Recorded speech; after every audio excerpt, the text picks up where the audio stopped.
And now talking of scenery, that's what our second part is going to be. So now that you have your minis selected, you now need to decide on what your scenery is going to be, basically. So, does a single house on the table represent a house?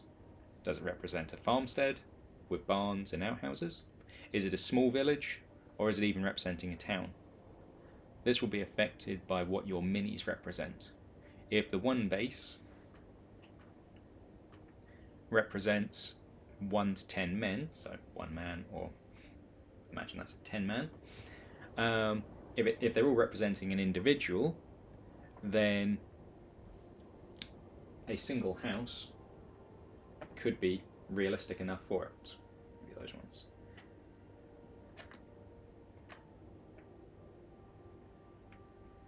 However, if the base is representing more, so if that's a company's worth of infantry instead of 24, they're not going to have, that house isn't going to be to scale. That house is going to be too big now. So under that circumstance, a company is going to be more likely to occupy a whole area of several houses instead of a single.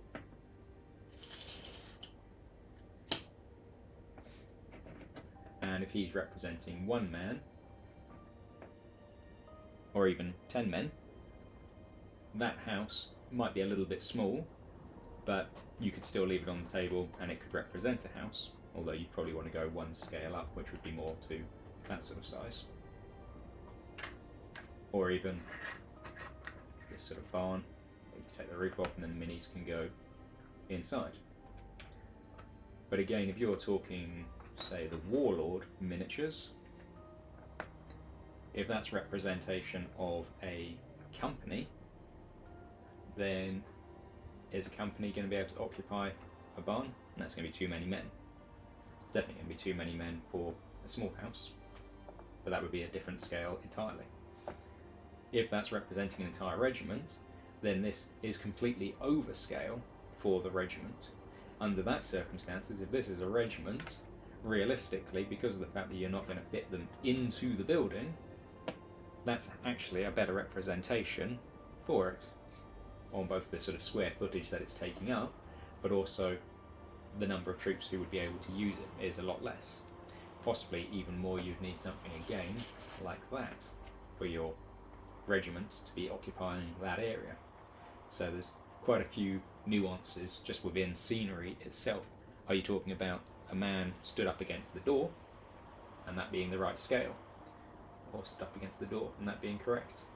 Or are we talking about 1 man representing 1, or 1 man representing 10? And there's so many different aspects of the hobby that you've got to take into mind, so it's very fascinating and interesting.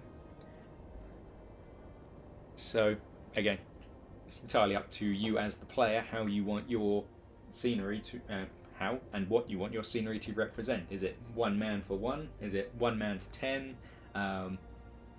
Really interesting subject which you could go on for hours about. But that's about all I have on that subject for now. So thanks for watching part 2. Part 3 is going to be about weapons ranges, and probably my most interesting part for me anyway. If you haven't already, please like and subscribe, and please stay tuned for part 3. Thanks guys.